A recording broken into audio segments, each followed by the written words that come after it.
Good morning students. Our next topic is delegation and decentralisation. इसमें हम पढ़ेंगे कि कंसेप्ट क्या है, इंपॉर्टेंस क्या है। तो ये आपकी दो टर्म है यहाँ पे। फर्स्ट ऑफ ऑल डेलीगेशन है, सेकंड आपके डिसेंट्रलाइजेशन। फिर हम ये भी पढ़ेंगे कि इन दोनों में डिफरेंस क्या है, क्या दोनों सेम डिफरेंट किस पॉइंट ऑफ व्यू से है। तो पहले हम डेलीगेशन ऑफ अथॉरिटी का मीनिंग कर लेते हैं, कंसेप्ट क्या है। तो डेलीगेट का मतलब कहता है कि किसी को कुछ देना, अगर हम कुछ दे रहे हैं। अब डेलीगेशन ऑफ अथॉरिटी का मीनिंग क्या है, अगर हम अपनी अथॉरिटी किसी और को दे रहे हैं वर्क करने के लिए, तो वो हमारा डेलीगेशन ऑफ अथॉरिटी कंसीडर होगा। ठीक है, तो देखो अभी डेलीगेशन ऑफ अथॉरिटी क्या है। तो it refers to the process, mainly आपका एक प्रोसेस है किसका, एंट्रस्टिंग रिस्पॉन्सिबिलिटी एंड अथॉरिटी। इसमें आप रिस्पॉन्सिबिलिटी भी देंगे और साथ में अथॉरिटी भी देंगे, एंड क्रिएटिंग अकाउंटेबिलिटी। और साथ में क्या क्रिएट होगी, अकाउंटेबिलिटी भी क्रिएट होगी ऑफ द पर्सन, उस पर्सन की, किसकी, टू होम वर्क और responsibility has been handed over, जिसको भी हमने वर्क या रिस्पॉन्सिबिलिटी दी है उसी पर्सन की अकाउंटेबिलिटी क्रिएट होगी। मेनली है कि जब डेलीगेट करोगे अथॉरिटी को, तो यहाँ पे आपकी थ्री टर्म्स यूज हुई हैं। फर्स्ट आपकी रिस्पॉन्सिबिलिटी, सेकंड आपकी अथॉरिटी और लास्ट वन आपका अकाउंटेबिलिटी। तो यहाँ पे हम जो है इन तीनों टर्म्स को भी हम डीपली पढ़ेंगे कि इन तीनों का मीनिंग क्या है। मेनली सिर्फ आप यहाँ पे पहले डेलीगेशन ऑफ अथॉरिटी का मीनिंग क्लियर करें।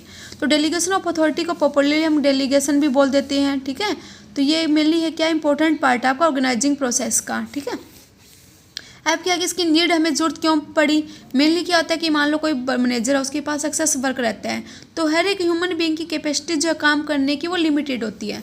अगर एक्सेस वर्क होगा तो हम क्या कर देते हैं, मेनली हमारा जो काम का बर्डन है वो ज़्यादा हो जाएगा, हम नहीं हैंडल कर पाएंगे उसको ईजिली या प्रॉपर वे में नहीं कर पाएंगे। तो उस वे में हम क्या करते हैं कि जो एक्सेस वर्क है वो हम अपने सबॉर्डिनेट को दे देते हैं करने के लिए। ठीक है, तो उसकी अथॉरिटी भी दे दी जाएगी उसको, उसकी रिस्पॉन्सिबिलिटी भी राइज होगी, अकाउंटेबिलिटी भी वो उसकी राइज होगी। इसी को हम बोलते हैं डेलीगेशन ऑफ अथॉरिटी। तो यही आपका मेनली जब उसके पास एक्सेस वर्क है तो पूरे वर्क को पहले क्या करेगा, उसको डिवाइड करने के लिए पहले उसको डिवाइड करेगा अलग अलग पार्ट्स में, और फिर डिवाइड करके जो कुछ पार्ट है वो अपने जो सबॉर्डिनेट है उसको वो क्या करेगा, प्रोवाइड कर देगा। ठीक है, उनको डेलीगेट कर देगा। तो यही है कि डिवीजन ऑफ वर्क, पहले हम वर्क को डिवाइड करेंगे, फिर assigning authority for the successful work performance, उसके बाद हम क्या करेंगे, उसको अथॉरिटी देंगे वर्क को सक्सेसफुली परफॉर्म करने के लिए। यही हमारा क्या है, डेलीगेशन ऑफ अथॉरिटी है। तो क्लियर आपका। तो ये का डेफिनेशन भी आप लोग लर्न कर लेना, जिससे अकॉर्डिंग टू जो भी आपको इजी लगे। तो according to F G Moore की देखो कि delegation of authority means assigning work to others, कि हम दूसरे को वर्क दे रहे हैं, और giving them authority to do it. मतलब जब हम डेलीगेशन ऑफ अथॉरिटी का मीनिंग क्या है कि साथ में आपको वर्क भी देना है और उसके साथ साथ आपको अथॉरिटी भी देनी है। अब देखो आपका elements of delegation of authority. अब एलिमेंट्स कौन कौन से एलिमेंट्स हमने इसके मीनिंग में भी पढ़ा, 3 एलिमेंट्स पढ़े थे कि नहीं पढ़े थे, कि रिस्पॉन्सिबिलिटी है आपका, अथॉरिटी है, अकाउंटेबिलिटी है। तो आपको ये सीरीज रहेगा इसका। ठीक है, तो ये स्टेप बाय स्टेप ही आपने लर्न करना है कि सबसे पहले आपकी क्या होगी, रिस्पॉन्सिबिलिटी राइज होगी, फिर आपको अथॉरिटी प्रोवाइड की जाएगी, और लास्ट में आप उस चीज़ के लिए क्या होंगे, अकाउंटेबल होंगे। अब हम इनको डीपली करते हैं वन बाय वन। तो फर्स्ट ऑफ रिस्पॉन्सिबिलिटी क्या है, तो रिस्पॉन्सिबिलिटी का मीनिंग क्या है। तो रिस्पॉन्सिबिलिटी क्या रेफर करते हैं, आपका ओब्लिगेशन क्या है सबॉर्डिनेट का। ठीक है, to properly perform the assigned duty, कि जो भी सबॉर्डिनेट है उसको किसने दिया ड्यूटी, जो वर्क है करने के लिए किसने दिया, उसके हेड नहीं तो दिया होगा ना, जो उसका ऊपर लेवल का जो सुपीरियर होगा उससे, उसने क्या किया, पूरे वर्क को डिवाइड किया अलग अलग पार्ट्स में, और फिर अपने सबॉर्डिनेट को किया करने के लिए। तो वही है कि इसको जो ड्यूटी मिली असाइन करने के लिए, उसके लिए ओब्लिगेशन क्रिएट होगी उसकी। तो जो ओब्लिगेशन है वही हमारी क्या होगी, रिस्पॉन्सिबिलिटी क्रिएट होगी। ठीक है, तो वही हमारा रिस्पॉन्सिबिलिटी का मीनिंग है कि ओब्लिगेशन जो सबॉर्डिनेट का वही हमारा रिस्पॉन्सिबिलिटी है। नेक्स्ट आपका क्या है, इट फ्लो अपवर्ड। अपवर्ड का मीनिंग क्या है कि अपवर्ड जाएगी, रिस्पॉन्सिबिलिटी जो है वो लोअर लेवल से अपर लेवल तक जाएगी। इससे अगर मैं आपको बताऊँ इसके बारे में, तो ये किस तरह से जाएगी, इसका हम चलो डायग्राम ड्रॉ करते हैं हम लोग। जिससे आपके मेनली 3 लेवल्स है। मान लो ये आपका कौन सा है, टॉप लेवल है, ये आपका कौन सा लेवल है, मिडिल लेवल है, ये आपका लोअर लेवल है। तो ये क्या टॉप वर्ड जाएगी। तो ये वर्ड का मीनिंग ये ऐसे हो जाएगा कि लोअर लेवल से कहाँ गई, आपकी लोअर लेवल गई, लोअर लेवल से आपकी मिडिल लेवल के पास गई, मिडिल लेवल के पास आपकी, उसके बाद आपके टॉप लेवल के पास गई। तो ये अपवर्ड रहेगी रिस्पॉन्सिबिलिटी। रिस्पॉन्सिबिलिटी आपकी ऐसे डाउनवर्ड नहीं हो सकती। क्लियर है। तो रिस्पॉन्सिबिलिटी जो है वो हमारी क्या रहेगी, वो हमारी लोअर लेवल से अपर लेवल की तरफ आपकी राइज होगी। तो ये हमारा किसके लिए बना था, जो बॉक्स है ये हमारा रिस्पॉन्सिबिलिटी के लिए बना। तो अकाउंटेबिलिटी इसका अपोजिट हो जाएगा, और आपका अथॉरिटी से अपोजिट हो जाएगा, वो हम नेक्स्ट में करेंगे। अभी रिस्पॉन्सिबिलिटी का मीनिंग क्लियर है, ये आपका फ्लो अपवर्ड से अपवर्ड जाएगी। अब फीचर्स क्या आपकी रिस्पॉन्सिबिलिटी की। फर्स्ट ऑफ ऑल क्या है कि responsibility can be assigned to some other person. Responsibility आप किसी और पर्सन को दे सकते हो। जैसे मान लो आपका क्या है, हेड है, सुपीरियर है, उसके पास ज़्यादा वर्क है, उसने वर्क को डिवाइड किया और जो वर्क है वो करने के लिए किसको दिया, अपने से लोअर लेवल वालों को दिया, तो उसकी रिस्पॉन्सिबिलिटी राइज हुई कि नहीं हुई, तो रिस्पॉन्सिबिलिटी को हम दूसरे पर्सन को असाइन कर सकते हैं। अब क्या कि नेक्स्ट है sense of responsibilities to be dutiful. अब रिस्पॉन्सिबिलिटी के लिए क्या जरूरी है कि ड्यूटीफुल होना चाहिए। अब जो भी आपका सबॉर्डिनेट होगा वो सुपीरियर के लिए क्या होना चाहिए, ड्यूटीफुल होना चाहिए, कि जो भी ड्यूटी उसको दी गई है वो उसको बेटर वे से, अच्छे वे से, टाइमली परफॉर्म करे। नेक्स्ट आपका क्या है कि it gets originated because of superior subordinate relationship. अब रिस्पॉन्सिबिलिटी राइज क्यों हुई है, सुपीरियर और सबॉर्डिनेट के रिलेशनशिप की वजह से राइज हुई है, क्योंकि सुपीरियर है उसी ने अपने वर्क को डिवाइड करके सबॉर्डिनेट को दिया है, और तभी सबॉर्डिनेट क्या अपने सुपीरियर के लिए क्या होगा, ये आपका रिस्पॉन्सिबल होगा। ठीक है, तो अगर सुपीरियर और सबॉर्डिनेट का यहाँ पे रिलेशनशिप नहीं होता तो यहाँ पे रिस्पॉन्सिबिलिटी भी राइज नहीं होती। इसलिए कहा गया कि ओरिजिन और जिसका ओरिजिन है वही सुपीरियर सबॉर्डिनेट का रिलेशनशिप है।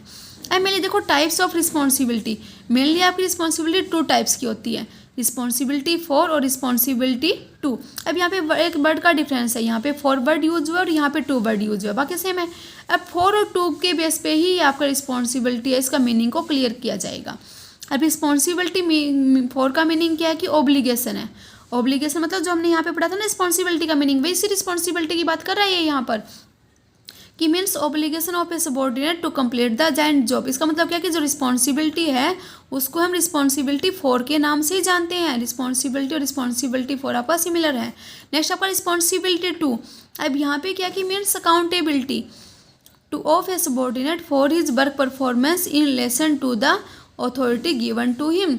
अब क्या है कि यहाँ पे आपको अथॉरिटी का वर्ड यूज नहीं हुआ, मेनली रिस्पॉन्सिबिलिटी में आपको अथॉरिटी का वर्ड यूज है। यहाँ पे मेनली क्या सिर्फ ड्यूटी दी गई है आपको परफॉर्म करने के लिए, अगर वो ड्यूटी आप परफॉर्म करते हो तो उसके लिए आप अकाउंट रिस्पॉन्सिबल हो। लेकिन यहाँ पे क्या है कि रिस्पॉन्सिबिलिटी टू का मीनिंग कि आप अकाउंटेबल हो। यहाँ पे ऑब्लिगेशन वर्ड यूज हुआ है, लेकिन यहाँ पे क्या वर्ड यूज है, अकाउंटेबल। क्या आप अकाउंटेबल हो, अकाउंटेबल कौन होगा, सबॉर्डिनेट होगा, किसके लिए, अपने सुपीरियर के लिए। क्यों अकाउंटेबल होगा, क्योंकि उसको अथॉरिटी प्रोवाइड की गई है काम करने के लिए। ठीक है ना, कि in relation to the authority given to him. तो यहाँ पे रिस्पॉन्सिबिलिटी टू रिस्पॉन्सिबिलिटी फॉर में मीनिंग क्लियर है आपको कि रिस्पॉन्सिबिलिटी फॉर मतलब सिंपल जो रिस्पॉन्सिबिलिटी उसी की बात कर रहे हैं, लेकिन रिस्पॉन्सिबिलिटी टू जो है वो हम जब थर्ड स्टेप में पढ़ेंगे, जो हमने पढ़ा ना यहाँ पे 3 स्टेप्स होते हैं आपके, रिस्पॉन्सिबिलिटी, अथॉरिटी और अकाउंटेबिलिटी। तो रिस्पॉन्सिबिलिटी जो आपका 4 है वो आपका रिस्पॉन्सिबिलिटी की बात कर रहा है, लेकिन रिस्पॉन्सिबिलिटी 2 आपका अकाउंटेबिलिटी की बात कर रहा है। ठीक है, तो रिस्पॉन्सिबिलिटी 2 हमारा अकाउंटेबिलिटी के केस में ही यूज होगा। तो अकाउंटेबिलिटी के केस में क्या होगा कि हम उसको अथॉरिटी भी प्रोवाइड की जाती है। नेक्स्ट हमारा क्या है, अथॉरिटी। अब सिंपल अथॉरिटी का मीनिंग क्या है। अब अथॉरिटी क्या होता है आपका कि it refers to the right of an individual. ये एक राइट है इंडिविजुअल का to command is subordinate and to take action within the scope of its position. अब अथॉरिटी का मतलब क्या है, इसमें क्या है कि जो भी आपका सुपीरियर है या जो हाई लेवल पर इंडिविजुअल है वो कमांड कर देगा, मतलब राइट दे देगा अपने सबॉर्डिनेट्स को। ठीक है, एक्शन लेने के, जो भी उसको मतलब काम करने के लिए दिया है, ड्यूटी दी है, उसके अकॉर्डिंग उसको अथॉरिटी दी जाएगी, राइट दिया जाएगा, उसके रिगार्डिंग वो कोई भी एक्शन ले सकते हैं। तो यही आपका अथॉरिटी का। अथॉरिटी का मेनली मीनिंग क्या होता है, पावर। ठीक है, जो पावर दी जाती है वही आपका अथॉरिटी होता है। अब और हमने क्या पढ़ा, रिस्पॉन्सिबिलिटी कैसे फ्लो करती है, आपकी अपवर्ड करती है, ये आपकी कैसे फ्लो करेगी, फ्रॉम टॉप टू बॉटम, मतलब डाउनवर्ड होगी। ठीक है, ये आपकी टॉप टू डाउनवर्ड हो जाएगी, जिससे ये हमने देखा था ना रिस्पॉन्सिबिलिटी का। अब हम अगर अकाउंटेबिलिटी की बात करें तो अकाउंटेबिलिटी में क्या है, मान लो आपका ये टॉप लेवल पे मैनेजर है, ये आपका मिडल लेवल पे, ये लोअर लेवल पे है, तो ये आपकी कहाँ होगी, डाउनवर्ड जाएगी। टॉप लेवल का मैनेजर है वो अथॉरिटी देगा किसको, मिडल लेवल वालों को। ऐसा तो नहीं है कि लोअर लेवल पे वो टॉप लेवल को अथॉरिटी देगा, ऐसा तो नहीं है, क्योंकि अथॉरिटी टॉप लेवल के पास ज़्यादा होती है, मिडल लेवल के पास कम होएगी, लोअर लेवल के पास उससे भी कम होगी। ठीक है ना, तो यही है कि जो टॉप लेवल के पास जो अथॉरिटी है वो अपने में से कुछ अथॉरिटी किसको देगा, मिडिल लेवल को देगा, किसके लिए, जो पर्टिकुलर वर्क है जो उसने ड्यूटी दी है उसको करने के लिए, उस वर्क को परफॉर्म करने के लिए जो भी उसको राइट चाहिए, पावर चाहिए, तो उसके लिए उसको अथॉरिटी प्रोवाइड की जाएगी। तो इसीलिए कि टॉप लेवल जो वो मिडिल लेवल को प्रोवाइड करेगा। तो ये क्या अथॉरिटी आपकी डाउनवर्ड गई। अगर मिडिल लेवल फिर से उसको फर्दर कुछ वर्क हैंडल कर देता है लोअर लेवल वाले को काम करने के लिए, तो ये भी क्या आपकी फिर फर्दर चल जाएगी। तो वही कि अथॉरिटी आपका क्या कौन सा प्रोसेस रहेगा, डाउनवर्ड रहेगा, और रिस्पॉन्सिबिलिटी का आपका क्या था, अपवर्ड था। तो ये आपका अपवर्ड नहीं हो सकता। क्लियर है ये आपको। तो ये हमारा, तो it flow from top to bottom.